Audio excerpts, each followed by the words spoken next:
안녕하세요. 소리의 가치입니다. 구독과 좋아요, 알림 설정 부탁드려요.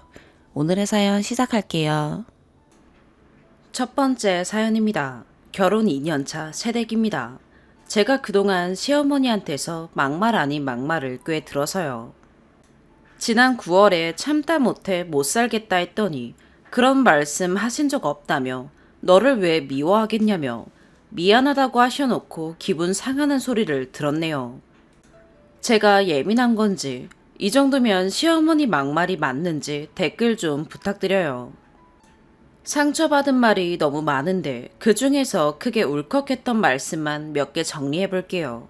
그렇게 간추려도 내용이 길어졌지만 제 판단이 잘못되면 계속 살아야 될지 말아야 될지 그 중요한 선택을 잘못하게 돼서 여러분의 객관적인 판단이 필요하니 꼭 읽어주시면 감사하겠습니다.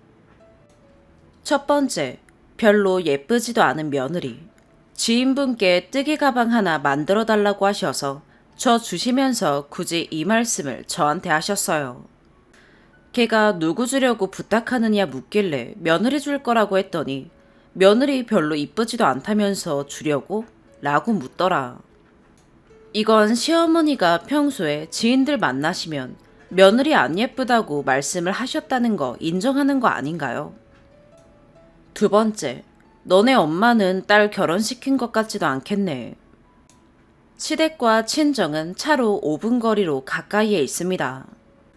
그래서 연휴 휴가 아니고 그냥 주말에 쉬려고 남편은 시댁에, 저는 친정에 갈 겸 내려가서 시댁에 먼저 인사드리려고 들렸더니 이러시더라고요. 야, 너네 엄마는 딸 결혼시킨 것 같지도 않겠다. 결혼을 했는데 친정에서 자면 연애 때랑 뭐가 다른데? 엄마 때는 친정은 없고 무조건 시댁만 생각했었는데 참. 결혼한 게 시댁에 팔려온 건지 심지어 저 한마디에 야, 너네 엄마 라는 발언까지 하셨네요. 세 번째, 그럴 거면 이혼해야지. 건강검진을 받으셨는데 췌장암이 의심된다고 하셨답니다. 그래서 큰 병원에서 다시 검사받고 결과가 나오던 날까지 남편한테만 그 얘기를 하시고 저한테는 아무런 말씀이 없으셨어요. 남편도 하필이면 회사가 바쁠 때여서 저한테 미처 전달을 못했다고 하더라고요. 그리고 자기가 말을 못했지만 어머니가 당연히 말씀하셨을 줄 알았답니다. 아무튼 저는 그 모든 진행 상황을 하나도 알지 못했는데 마지막 결과 암이 아니었다고 합니다. 근데 결과 나오던 날 여전히 회사 일이 바빠 정신없던 남편은 어머니께 안부 전화를 못 드렸죠. 그날 저녁 저는 제 동생이 이사를 해서 도와주고 있는데 어머니가 노발대발하셔서 남편한테 전화를 하셨다고 합니다. 네가 아들이냐? 내가 세상 떠나도 와보지도 않을 거라면서. 남편이 일단 혼이 나고 이사 정리가 끝난 뒤 집에 돌아온 밤 11시 30분쯤 저한테 그제서야 모든 상황을 얘기했습니다. 평소 어머니가 일찍 주무시기도 하고 너무 늦은 것 같아 다음날 아침 부랴부랴 연락을 드렸습니다. 너무 죄송하다. 남편이 알려주지 않아 전혀 몰랐다. 다음부턴 큰일이 있을 때 남편이 깜빡할 수 있으니 저한테도 연락 꼭 달라. 죄송하다. 그저 죄송하다는 말만 했어요. 그랬더니 목소리부터 착 깔고 쏘아붙이셨어요. 내가 아프다는데 전화 한 통도 안 하고 살 거면 이혼해야지. 안 그래? 우리 아들이 말을 안 해줘서 그게 아들 잘못이라고? 내가 볼 땐 너네 둘 다 똑같다. 이때 너무 크게 마음을 다치고 그나마 붙여보려고 애쓰던 정이 뚝 떨어졌던 것 같아요. 이때까지도 이미 크고 작게 상처받는 말 많이 들어왔었지만 저만 모른 척 넘어가면 조용히 잘 지낼 수 있을 거라 생각했거든요. 네 번째, 둘 다 참 인정머리 없다. 시부모님과 시동생까지 온 식구가 작년 여름 휴가 일주일을 저희 신혼집에서 보내셨습니다. 저녁도 차렸고 야식도 차렸고 과일도 깎아 내놨고요. 계신 내내 다들 엉덩이 붙이고 앉아 있어도 저는 내내 대접했죠. 손님이니까 이해했고 그때까진 불만 없었어요. 문제는 그렇게 휴가 보내시고 내려가신 후 딱 이틀 뒤에 친정 부모님 못 본 지도 오래돼서 주말 하루 보러 토요일에 내려갔습니다. 이때 남편은 오지 말랬는데 귀엽고 자기도 오겠다고 해서 같이 하루를 보냈습니다. 근데 다음날 출발하는데 남편이 어머니한테 전화 좀 한다네요.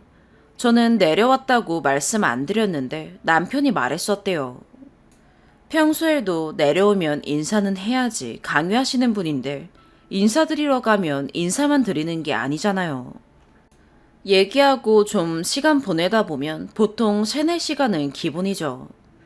단 하루 친정집에 있다가 가면서 왔다 갔다 이동하기 애매했고 이틀 전까지만 해도 일주일 동안 저의 집에 계시면서 충분히 시간을 보냈고 친정 식구들이랑 뭐 할지 계획을 세워두고 간 건데 인사하랴 뭐하랴 그러다 보면 제대로 시간 보내지도 못하고 애매하게 인사드리고 애매하게 놀 게 뻔하니까 저는 굳이 말씀 안 드렸어요.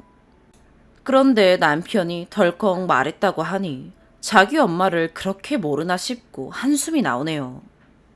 결국 전화 드렸더니 인사도 안 하냐. 둘 다 어쩜 그렇게 인정머리가 없냐. 너네한테 앞으로 아무 기대도 안 한다. 라네요. 그치만 실제론 기대 계속하고 계신걸요. 5번째, 어른이니까 말하기 전에 생각 좀 하고 말해라. 네, 전 상처 주는 시어머니의 힘들다고 말하는 저한테 뭐가 힘드냐, 좀 참아라 라는 말만 할 줄 아는 남편. 모두에게 질리고 지쳐서 결국 9월에 사고를 쳤습니다. 못 살겠다고 한 거죠. 그땐 다 뒤집어져서 어머니가 저 붙잡고 내가 그런 말을 했냐. 그게 진심이 아니었을 거다. 내가 너를 왜 미워하겠냐. 그러셨습니다. 진짜 살기 싫었는데 2번은 없다는 심정으로 용서하기로 했어요. 남편이랑은 부부 상담도 받으러 다녀봤고요. 그러다가 한 번은 아버님 탈장 수술을 하신다고 또 갑자기 전해 듣고 남편보다 먼저 내려가 수술하는 거 지켜드리고 어머님이랑 시간도 보냈습니다.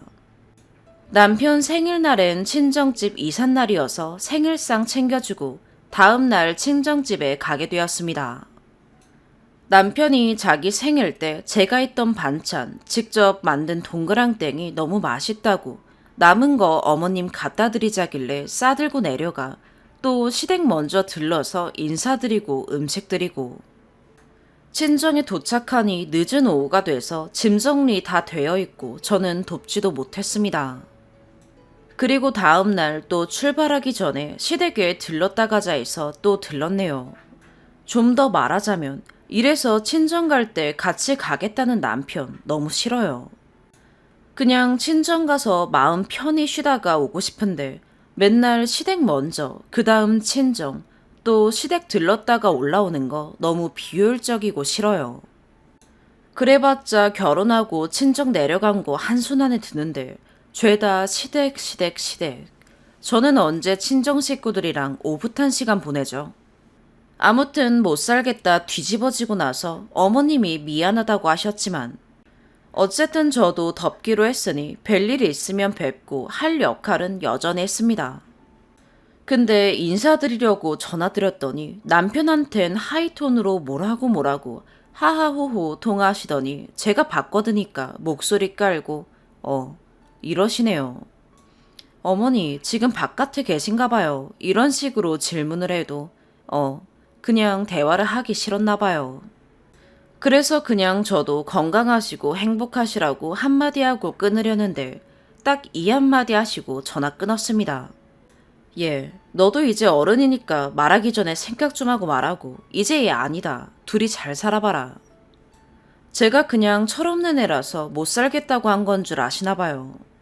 잘못하셨다면서 생각해보니 저한테 상처 준 적 없는 것 같은데 제가 생각 없이 말한 건가 봐요. 남편이랑 이제 마지막으로 진지하게 얘기를 해보려고 합니다. 그래서 제가 지금 느끼는 것들이 그저 제가 예민해서 느껴지는 건지 시어머니가 저한테 막말하고 계신 게 맞는지 판단 좀 부탁드립니다.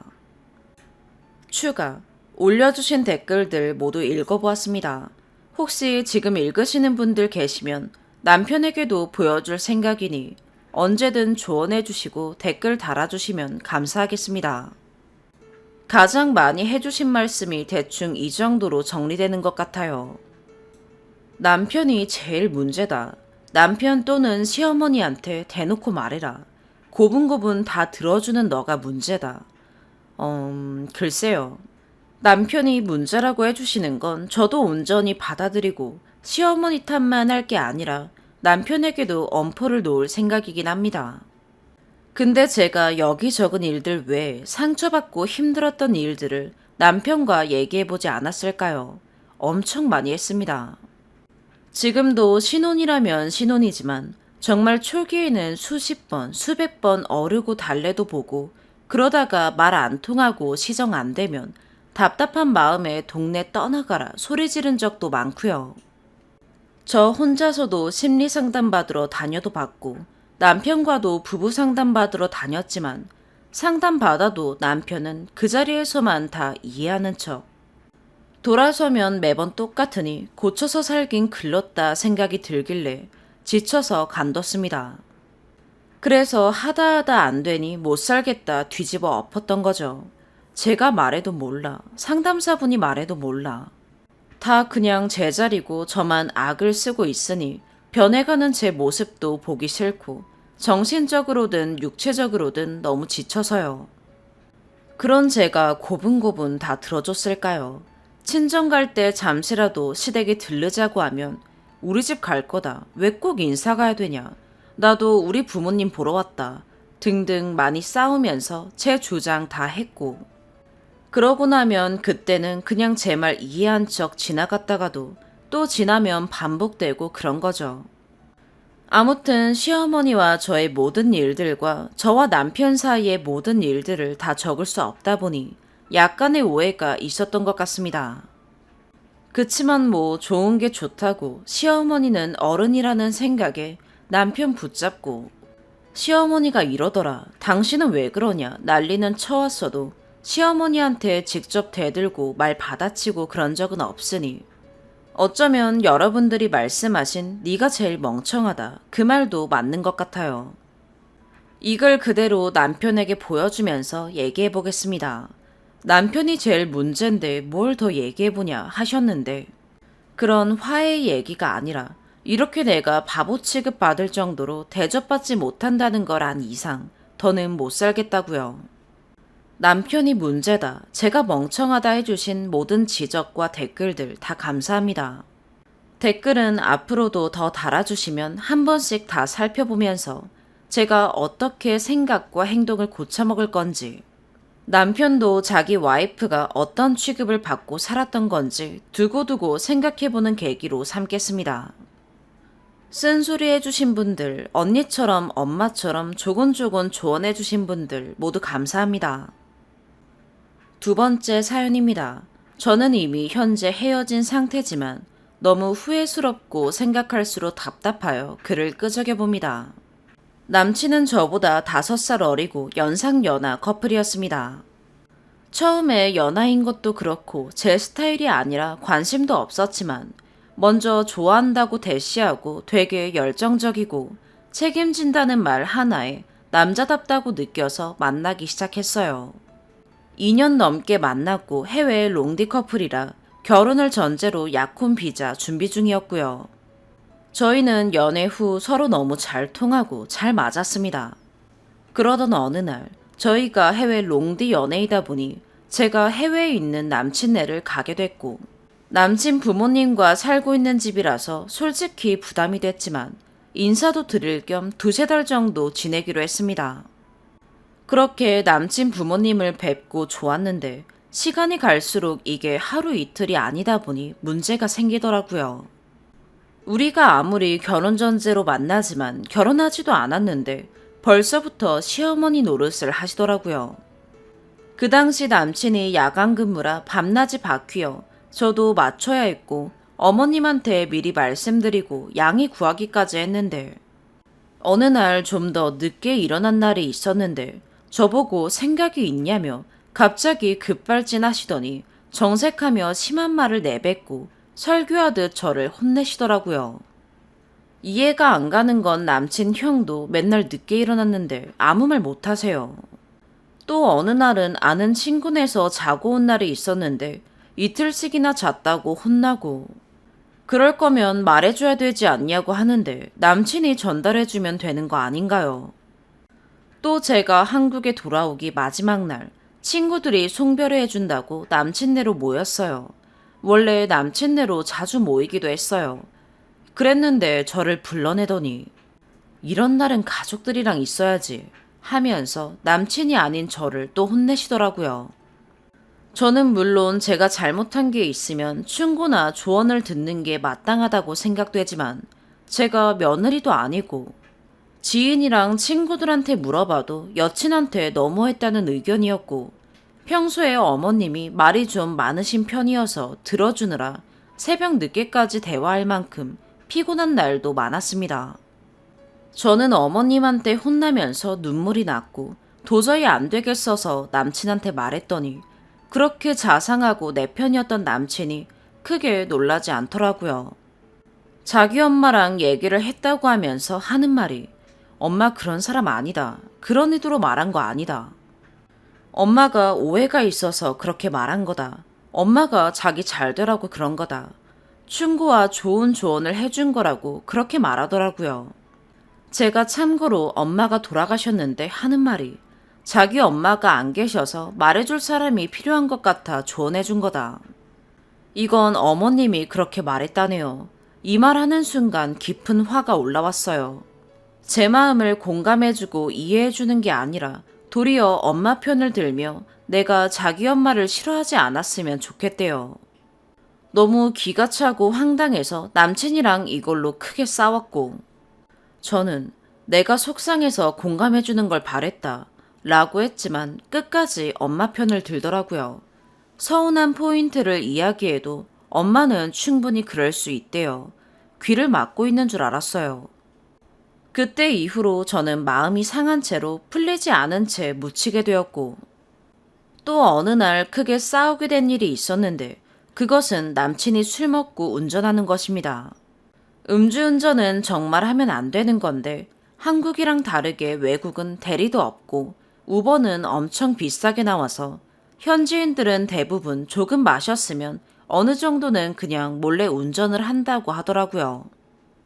하지만 저는 남친이 술을 많이 먹고 운전하는 모습을 봤기에 사고가 걱정되어 그냥 하지 말라고 하다가 크게 싸웠습니다. 그리고 남친이 한국에 왔을 때였어요. 남친이 한국에 와서 있는 기간은 2박 아니면 3박인데 자주 오는 것도 아니고 몇 달에 한 번. 둘이 만나도 모자랄 시간에 한국에 있는 친척들을 만나고 싶다고 하더라고요.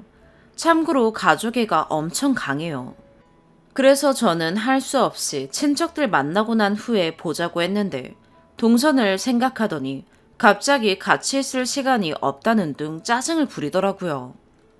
그걸 왜 저한테 짜증내는지, 그럼 어쩌냐 했더니 같이 보자고 하는데 한 친척만 만나는 것도 아니고 이모, 고모네 가족, 외할머니, 작은아버지 등 그것도 지방에 갔다가 경기도, 서울 다 흩어져 있기도 해요.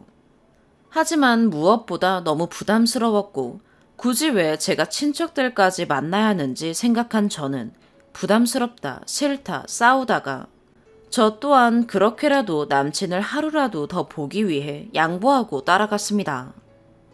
보통 남친이 한국에 오면 제가 호텔이랑 먹는 것 등등 다 사주고 남친은 돈을 못 쓰게 했는데 이번에 자기 친척들 보러 KTX 타고 왔다 갔다 해야 하는데 이것도 당연히 제가 내줄 거라 생각했나 봐요.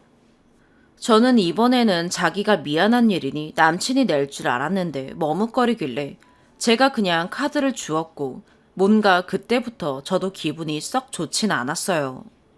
문제는 도착하고 친척들이랑 저녁 먹고 헤어져서 당연히 호텔 가는 줄 알았는데 남친이 꿈을 대며 친척집에서 자고 가자는 거예요. 친척도 자고 가라고 했지만 그렇게 되면 잘 때까지 이야기가 길어지고 우리 둘만의 시간이 아예 없는데 말이죠. 참고로 남친이 말이 좀 많아요. 예전에 남친네 같이 살 때도 당일날 데이트 때문에 빨리 나가야 하는데 눈치 없이 앉아서 부모님이랑 대화를 4시간이나 했어요. 그 끔찍한 사건이 떠올라 전 따로 카톡으로 불편하다 눈치 주고 호텔은 내가 낼 거라 했는데도 눈치 없이 굴다가 결국 호텔에서 자긴 했지만 그날 이후 제 생각은 안 해주고 배려를 안 해준다는 느낌이 들어서 다녀와서 그때 서운하다고 말했더니 그래서 호텔 갔으면 끝난 거 아니냐면서 서운한 마음은 이해 못하고 끝까지 자기는 잘못 없다는 식이더라고요. 이 밖에도 남친은 자기가 맞다고 생각하면 끝까지 굽히지 않고 고집이 센 성격이란 걸 알게 되었습니다. 그리고 여기서부터는 마지막으로 이별을 하게 된 계기입니다. 저는 그동안 남친한테 서운한 게 쌓여 있었고 그 중에서도 가장 큰 상처는 싸울 때마다 나이 얘기를 하며 몇 년생들은 다 이런가? 나이 많으면 이런가? 이런 식으로 말하고 세대 차이 얘기를 하더라고요. 누가 보면 한 10살 많은 줄 알겠어요. 아무튼 이번에는 경제권, 돈 관리에 대해 서로 얘기를 하다가 싸우게 됐는데 돈 관리는 무조건 자기가 해야 한대요. 그래서 이걸로 싸우고 나니 그럼 반반 통장으로 하자더군요. 저는 제가 몇 달이라도 해보면 안 되겠냐고 하니 절대 안 된다고 합니다. 그래서 해보고 안 되면 반대로 내 것까지 다 맡기겠다고 해도 싫다고 하고 뉴스 기사에 와이프가 돈 갖고 튀었다 이런 얘기나 하네요. 이걸 빨리 정해야 약혼 비자 서류를 넣는다고 하는데 비자 서류도 원래는 그 전에 냈어야 했는데 미루다가 이 문제 이야기가 끝나면 낼 거라고 하니 저렇게 말하는 게 기분이 상했고 또 이런 얘기들 하면서 나오는 말투 등등. 여자는 말 한마디 말 한마디가 사소해도 중요한데 그렇게 믿지 못할 거면 결혼은 왜 하는지. 저는 왜 이게 그렇게까지 서운하게 느껴질까요? 그 외에도 돈 관리에 대해 이렇게도 해보고 저렇게도 해보자 고민을 하는 식으로 말하던가 노력이라도 해야 되는 거 아닌가요? 돈 관리 가치관이 안 맞으면 어쩔 수 없다. 잘하는 사람이 하는 게 맞다. 누가 하는 게 정답이 있는 게 아닌 것도 알고 있어요. 솔직히 양심을 걸고 저는 돈을 가지고 어떻게 하려고 하는 생각은 하나도 없습니다. 다 오픈하여 관리가 잘 돼가고 있는지 서로 의논해보고 그렇게 해보고 싶었을 뿐이었어요. 저는 롱디를 하면서 외로운 적이 있었고 정말 괜찮은 남자들이 저한테 다가와도 절대 흔들리지 않고 남자랑은 연락조차 안 했으며 바보 같을 정도로 남친에게 솔직하고 헌신한 편이었습니다. 그래서 더 솔직한 마음은 남친이 저를 믿어주고 이해해주는 마음을 보고 싶은 거였습니다. 단지 남친의 사랑을 확인하고 싶었던 것 같아요. 근데 그게 맞지 않으면 헤어지자길래 저는 그 말에 또 서운하여 그러자고 하고 헤어지게 됐네요. 연애 때 누구나 그렇겠지만 제가 없으면 못 산다는 소리를 했고 마지막 사랑이네. 절대 자기를 떠나지 말라 그랬는데. 하지만 결국 저는 돈 관리 앞에 그 정도까지밖에 안 되는 걸까요? 가치관이 다르면 어쩔 수 없다는 것 알아요. 하지만 뭐든 다 해주겠다던 사람이 제가 그 문제에 대해 여러 가지 제안을 냈을 때 이해조차 안 하려고 하는 것 같아서요. 솔직히 정말 사랑하면 어떤 문제라도 못 놓아주지 않나요? 최종적으로는 이것 때문에 헤어졌지만 그동안 저도 쌓인 게 많았고 물론 남친도 있을 거예요. 아무튼 저는 그걸로 인해 헤어지자고 하는 게 너무 충격적이었고 그 말이 나온 게 자존심이 상하고 오기가 생기다 보니 결국 이렇게 되었던 거고요. 저는 그 뒤로 혹시나 연락을 기다렸는데 저랑 헤어지고 나서 얼마 안 돼서 다른 사람과 혼인신고했다고 하더라고요. 지인한테 들어서 알았어요. 우리도 결혼 전제로 부모님, 친척들 다 소개했는데 저는 아직도 힘든데 어떻게 그렇게 빨리 결정해서 그럴 수 있는지. 저랑 헤어지기 전부터 그 여자랑 만날 조짐이 있었던 건지 별의별 생각이 다 드네요. 그때 돈 관리 제가 져주는 게 맞았을까요? 아니면 그 사람과 헤어진 게 잘한 걸까요? 제 잘못인지 어쩌다 이렇게 된 건지 이제 다 끝났어요. 이제 와서 후회해도 소용없는 거 알지만요. 여기까지 긴 글 읽어주셔서 감사합니다. 세 번째 사연입니다. 제 속에 이 불지옥을 어떻게 잠재우나 조언도 듣고 싶고 위로도 듣고 싶고 공감도 받고 싶은 어린아이 같은 마음 때문에 이곳에 이렇게 글을 씁니다. 며칠 전 저희 회사 근처의 백반집에서 제 학창 시절을 망치고 평생의 트라우마를 남긴 중학교 동창이 일하고 있는 걸 알게 됐습니다. 그 식당은 제가 저희 회사 직원들 식사권을 끊는 곳입니다. 벌써 4년째요. 총 17명의 직원이 회사 근처 4개 식당에서 쓸 수 있는 식권을 사용합니다. 그중 백반집에서 그 친구가 최근 직원으로 일하고 있더라고요. 직원 한 명과 같이 밥 먹는데 그 친구를 제가 먼저 발견했습니다. 눈빛이 완전 허하더라고요. 눈에 초점이 없다고 해야 하나요?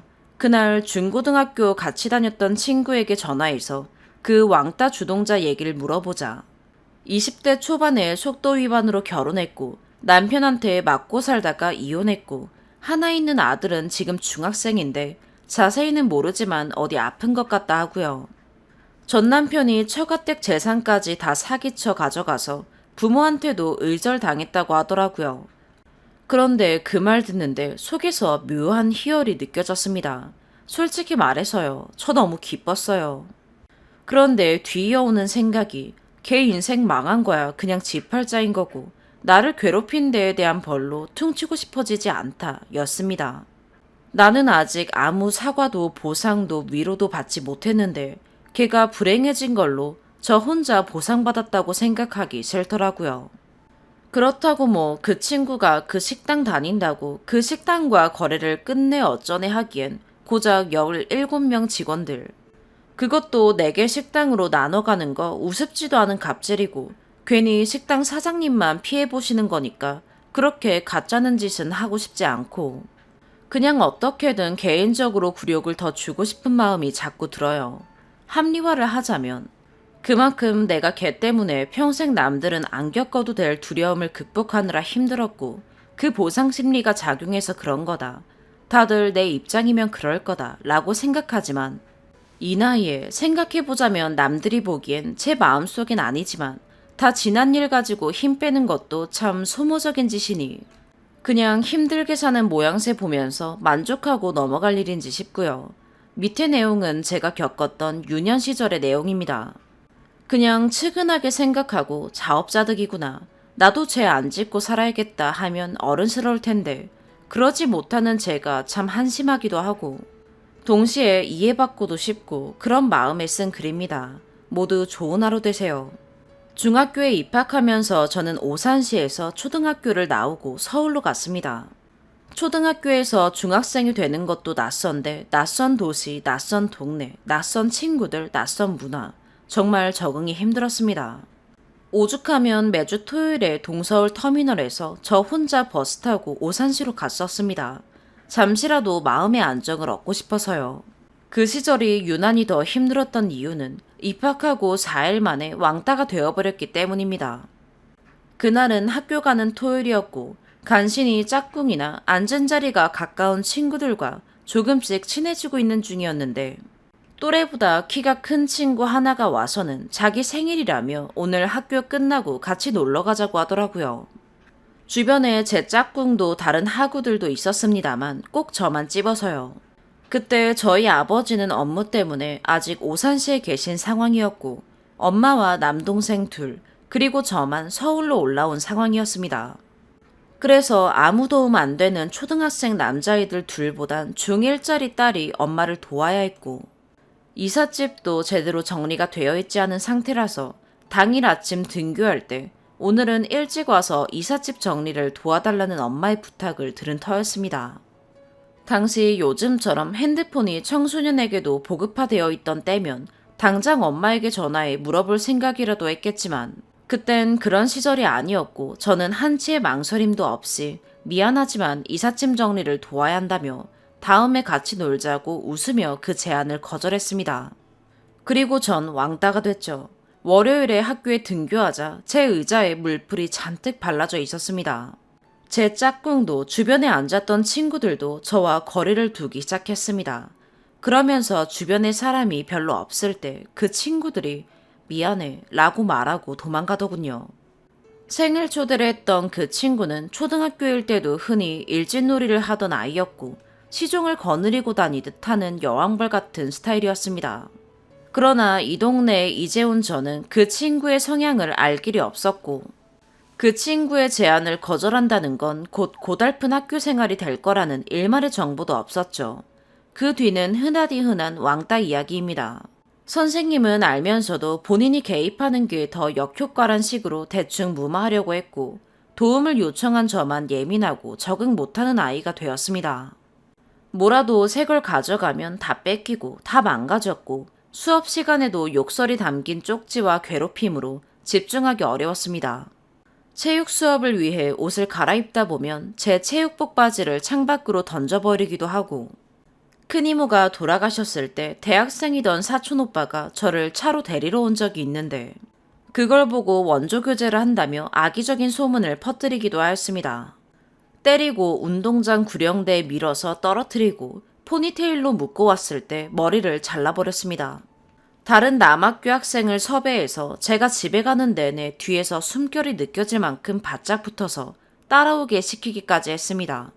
저는 집을 들키지 않으려고 집 반대 방향으로 뛰었는데 어떻게 알았는지 2시간을 헤매다 집에 가려니 아파트 앞에 서 있더군요. 근데 아무리 뺑뺑이라도 선생님이 상황을 모르는 것도 아닌데 2학년은 같은 반이 아니었지만 3학년도 그 친구와 같은 반을 만들더군요. 처음엔 저만 당당하면 된다고 생각했는데 갈수록 심해지는 괴롭힘에 자꾸 주눅이 들고 소심해지고 우울감이 계속 늘다 보니 남들 눈엔 음침한 아이로 변해가고 있었습니다. 어느 날 중3 담임이 절 불러놓고 이런 얘기를 하더군요. 그렇게 음침한 표정으로 있으니 교우관계가 엉망인 것 아니냐고요. 부모님은 경제적으로 어려운 상태였고 사이도 별로였던 상황이라 이러한 일로 학교 다니기 너무 힘들다. 아빠랑 오산에서 살고 싶다 라고 얘기했지만 너는 왜 남들 다 다니는 학교도 멀쩡히 못 다니냐 라는 말을 들었습니다. 남동생들 챙기는 것만으로도 골이 아프니 넌 알아서 좀 하라고요. 그 말 듣자마자 다시는 어떤 어른에게도 힘든 걸 얘기하지 말자 결심했습니다. 할 수 있는 건 공부밖에 없었습니다. 학교에서 수업 시간에 집중을 못하면 집에 가서 새벽 3시까지도 공부했습니다. 고3 때도 그렇게 안 했던 것 같아요. 중학교 2학년 2학기 때부터 전교 10등 안에만 있었습니다. 그제서야 부모님도 저한테 관심을 가지기 시작하시더군요. 이미 마음은 다쳤지만요. 썩어 문드러져가는 제 마음은 모르고 서울로 오니 교육 환경이 조성돼서 그런 거라며 엄마는 의기양양해졌고 아빠는 이직을 서울로 하시고 같이 살게 되었습니다. 결국 고등학교는 시험 봐서 들어가는 요즘의 특성화고인가요? 그 시절에는 사립대안학교라고 불렀습니다. 거기 입학해서 기숙사 생활을 했습니다. 고등학교 때도 여전히 사람에 대한 막연한 공포감에 힘들었지만 두려움의 실체는 없었죠. 중학교 때 같은 학교였지만 한 번도 같은 반인 적 없던 친구도 같은 고등학교를 갔습니다. 제가 왕따였다고 얘기하니 알고는 있었지만 그게 뭐 하는 시기라 오히려 마음이 편했네요. 그 후로 대학 가서 대학 자매결연 해외 유학 프로그램 장학생 선발돼서 호주 다녀오고 집에도 그냥 생존 신고만 하는 수준으로 지냈고 2015년에 한국 들어와서 사업 시작했습니다. 사업은 대박은 아니지만 직원들 월급 안 빌리고 주고 2 아들 키울 만큼은 법니다. 남편은 저보다는 적게 벌지만 꾸준하고 안정적인 벌이라서 언제나 큰 힘이 되는 사람이고요. 그렇게 남들 보기엔 내로라 할 것도 없지만 모자랄 것도 없이 살고 있지만 여전히 제 속은 어릴 적 트라우마로 사람이 무섭고 인간관계에 저만 느끼는 어려움이 있고요.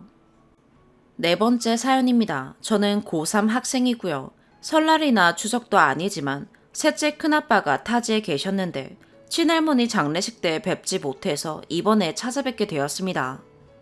남들 다 똑같은 이유로 듣는 잔소리 정도가 아닌 것 같습니다. 단순히 공부나 대학, 결혼을 주제로 하는 잔소리는 기본 베이스로 깔고 가는데 하는 말씀마다 표정 관리가 안 될 정도로 짜증나고 대화를 잇기가 어렵습니다. 첫 번째, 지난 설날에는 교회를 계속 다니냐고 물으시기에 안 다닌 지 1년이 넘었다고 대답했습니다. 그랬더니 창세기 1장부터 시작해서 1장 연설을 하시는데 제가 모태신앙이긴 해도 믿음이 없습니다. 나이가 어릴 땐 어른들이 믿으라 하니 믿었을지 몰라도 목사님이 하는 설교마다 마음에 안 걸리는 게 없어서 신물이 나고 모든 게 스트레스라 꾸준히 교회 가기 싫다고 피력해왔습니다. 코로나가 터지고 나서야 안 가게 되어서 얼마나 기뻤는지 모릅니다. 그렇게 예수님을 믿어야 한다며 고모 두 분께서 4시간은 좋게 붙잡혀서 설교를 들었습니다. 밥을 먹을 때도 취향의 문제로 먹지 않는 음식이 있으면 건강이 어쩌니 예수님께 죄를 짓니 지금 코로나가 터진 것도 다 하나님의 뜻이니 뭐니. 말도 안 되는 소리를 해도 고모님들이니 참았어요. 그렇게 믿는 건 상관없는데 저에게까지 강요할 필요는 없지 않나요? 두 번째, 재작년 고1 때 큰고모가 갑자기 결혼은 언제 할 거냐고 물으시기에 연애도 결혼도 출산도 육아도 생각 없다고 했더니 그게 말이 되냐며 하나님 말씀으론 결혼해서 번식하는 것이 인간의 사명이고 아담이 그랬듯 남자는 뼈 깎아가며 일해서 가정을 책임지고 하와가 그랬듯 여자는 결혼해서 남편을 내조하고 집안일 도맡아 하고 출산해서 아이를 독박 육아하는 것이 꼭 지켜야 할 순리랍니다. 그게 행복이래요. 그렇게 좋은 거면 왜 큰고모님 아들은 결혼한 지 2달도 안 되어 이혼하고 딸은 시가, 육아, 집안일, 일에 시달리며 약을 달고 사나요? 아무리 세대가 다르고 지나온 가치관이 다르다 해도 이게 말이나 되나요? 세 번째, 오늘은 밥을 먹는 도중 작은 고모님이 오셔서 마스크를 안 쓴 채로 맞아드렸습니다. 그랬더니 요즘 시국이 어떤 시국인데 마스크를 안 쓰고 있냐며 눈을 부릅뜨고 화내시는 겁니다. 저를 비롯한 남동생과 큰아빠, 아빠, 큰고모 모두 안 쓰고 있었는데 저만 트집을 잡으셨어요. 그래도 틀린 말은 아니니까 괜히 말대답하기 귀찮아서 밥 먹다 말고 마스크를 썼습니다. 그랬는데 작은 고모께선 밥 다 먹은 후에도 마스크를 쓰지 않은 채 저를 붙잡고 또 교회 아직도 안 가냐며 또 창세기 1장 27절 어쩌고 앞뒤 말이 다르지 않나요? 표정 관리할 마음도 안 들어서 그냥 쓰고 있었습니다. 마스크 쓰니 표정 썩은 거 안 들켜서 좋아요. 네 번째, 작은 고모가 핸드폰 보는 걸로 뭐라 합니다. 이것도 남동생, 큰아빠, 아빠 모두 보는 걸 저만 뚫어져라 쳐다보며 쓰니 너는 얼굴만 보고 밥만 먹고 가려 하니? 대화도 없이? 라고 하십니다. 대화라 함은 또 하나님, 예수님, 웅행을 뜻하는 거죠. 이 만남은 애시당초 큰아빠를 뵈려는 목적이었는데 저에게 설교할 생각으로 신나서 빗길을 뚫고 달려온 게 가감없이 드러나서 화가 났어요. 밥을 먹게 차려달라 부탁한 것도 아니고 아빠가 가자 해서 온 것을 그러면서 고모네 집에 자주 놀러 오랍니다. 다섯 번째, 피부를 갖다가 뭐라고 합니다. 밥 먹다 말고 입안에 있는 음식물 삼키지도 않고 쓰니 너 세수 어떻게 하니? 라고 하십니다. 제 피부가 지성이라 폼클렌저로 정성 들여 세수해도 30분도 안 되어 기름기가 뜹니다. 오늘은 선크림을 발라 더위에 녹아내려서 더 그랬을 거예요. 이외에도 말도 안 되는 트집을 계속 잡으십니다. 여섯 번째, 큰고모가 제 뒤에 앉더니 핸드폰을 훔쳐보려고 하길래 친구와 카톡하는 척 넘겼어요. 뜬금없이 양손으로 제 머리를 두드리며 예수님께 여자가 잘못했다고 기도를 하래요. 진짜 어디 아픈가 싶었습니다. 이래서 나한테만 그랬던 건가 싶고요. 친할머니께선 100살이 넘도록 고모 둘이서 극진히 보살펴도 아들들만 찾으시는 분입니다. 손녀들 이름은 기억 못하고 손자들 이름만 아시는 분입니다.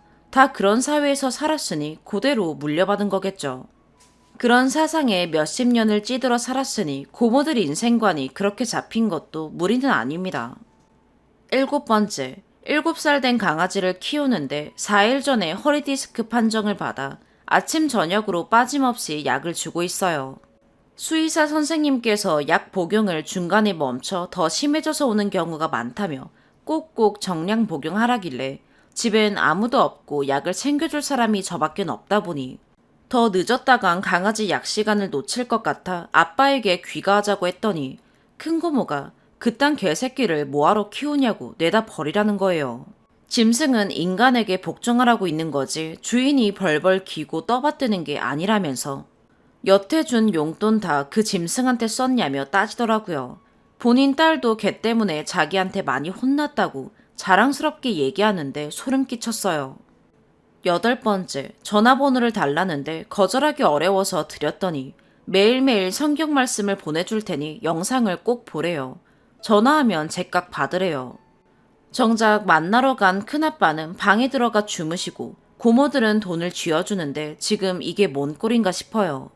여태 화풀이 잔소리 실컷 들은 값으로 돈을 받는 것 같고요. 아빠는 제가 집에 가자고 입모양으로 얘기하니 버릇없다고 하고 엄마가 왜 이혼하려 드는지 알 것 같아요. 지금도 고모들은 몇 년째 계속 쓰니 엄마한테 고모들이 보고 싶다고 전해. 네 엄마 우리 연락 계속 씹더라 라고 합니다. 제가 버릇없고 예의 쌈 싸먹고 대바라졌나요? 오늘의 사연 여기까지입니다. 구독과 좋아요 알림 설정 부탁드려요. 시청해주셔서 감사합니다.